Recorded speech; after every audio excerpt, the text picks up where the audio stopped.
Coronavirus COVID-19. This is not the flu. This is not SARS. This is something that we're seeing spreading at a really exponential rate. We already have 35 cases in the U.S. here, and we don't really know what information is being given to us. I believe that Singapore, from what I've gathered, is really doing a great job. They really stepped up to the plate, and I hope that that continues for the sake of how this is really affecting people. We do know now there's been a report out of South Korea. This is asymptomatic for up to 27 days. Now we have to really look back. When we started reporting on this, particularly peak prosperity, 4 weeks back, the only data we had, information we had, was up to a 5-day incubation period. Then it went up to 2 weeks. Then it went up to 24 days. Now we're at 27. We're seeing asymptomatic for 27 days, meaning we're out non-symptomatic, spreading the virus. This virus is living on surfaces from hours to 5 days. That could become more. More information is coming. Just a real lack of coverage from the United States. The WHO, the Center for Disease Control, really, I am quite let down. The fact that we're just stopping flights maybe from China is not working, because we've got other countries going then to China that have gone back, and we have people also illegally going through countries, and so this is spreading. So we needed to take very strict and immediate protocol, because if anything, the well-being and the health of a nation is something well worth investing in. You see, just like the climate crisis, the expense of getting off of fossil fuels is far less than the expense of burning them. You see, this climate crisis, we make our planet unsustainable, we can't live on it. We don't take the precautions to quarantine, strict quarantine. I mean, it's terrible, it's horrible. There's no pretty way to do this, but we have to do it the best way we can. And of course, this virus stemming from a wet market there in Wuhan. Once again, like mad cow disease, we see these terrible virus diseases coming out of the exploitation and abuse of animals. So there you have it, vegan strong. We're just going to keep advocating for the animals, and we're going to keep spreading the message. But meanwhile, we need to realize this is also spread by droplets, which is close contact. This is also spread through aerosol, through the air, which is long-range contact. This is why we saw the Diamond Cruise, and towards the end, when more and more people were infected, people were seeing kind of putting plastic over vents, finally got a little wind of that. The fact that they tried to quarantine on this Diamond Cruise ship, if they were trying to quarantine individual people, so that's what they were trying to communicate to us that they were doing. They were being dishonest, or they were delusional, people facilitating this quarantine. This was a bunch of people quarantined on a ship, able to spread it round and round and round. And now, as they're letting people off, they're going into hotels and hostels, and then lo and behold, we have this information that just popped up a few days ago. Up to 27 days cases have been found. This case has been found at 27 days, asymptomatic. So very careless, and just the focus seems to be on economy. The focus seems to be that, the flu was just way worse. The difference with this is we don't have any kind of vaccine, and the vaccines that they've been trying and that they've been undergoing development, unfortunately at the cost of animals as well, have been unsuccessful. They've been worse than the virus itself, literally triggered the body to turn on itself. We also have not dealt with something that has been asymptomatic for up to 27 days.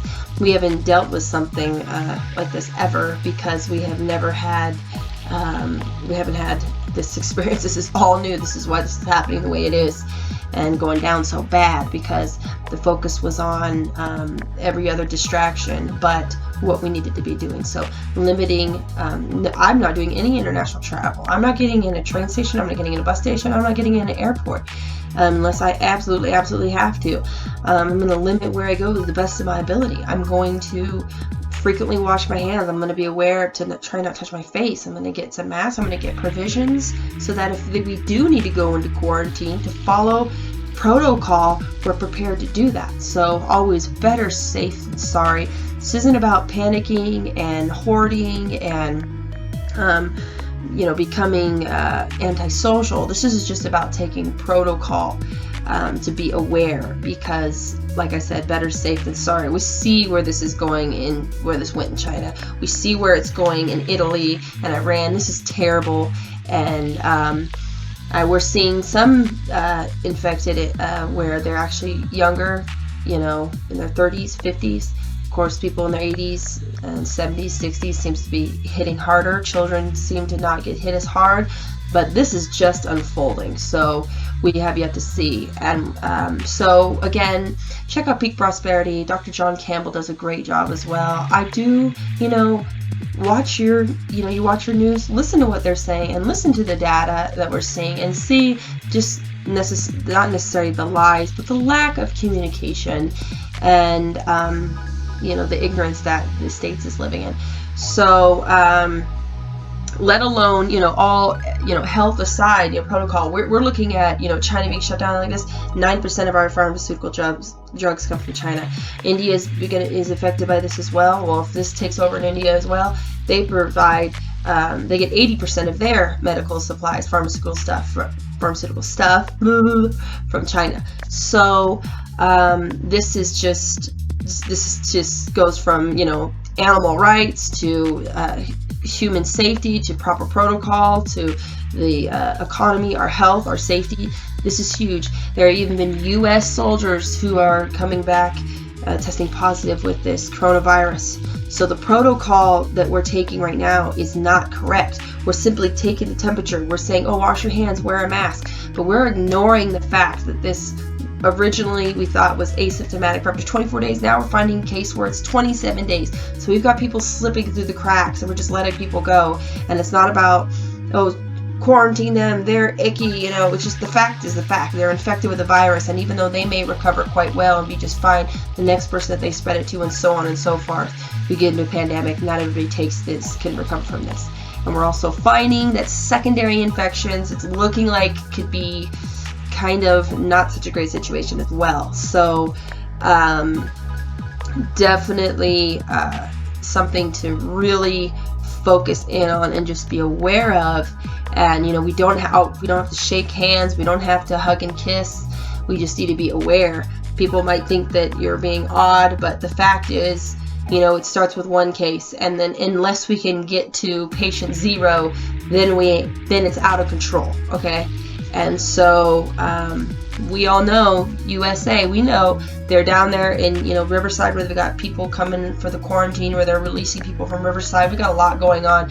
A few weeks ago in San Diego, one case, a woman was released, but then actually was positive and then brought back. This is major, and this is how this could be major, okay? And this is how this starts, and this is a pandemic. They're not calling it, they're calling it the beginning stages of a pandemic, but we've got this in over 25 countries. We have Italy shutting down its borders. We have countries surrounding Iran shutting down their borders. This is showing us, people are seeing how serious it is, and this is showing us that people are responding correctly to what information we have gotten from China and whatnot, South Korea. So be aware, strive to do your best, and don't try, do. Joey Carbstrong, check out the campaign. Beautifully done, courageous, and it was the right thing. And everybody in AV, everybody doing their own activism, everybody living the vegan lifestyle, double thumbs up. Let's keep fighting. Let's keep this critical mass just growing and growing.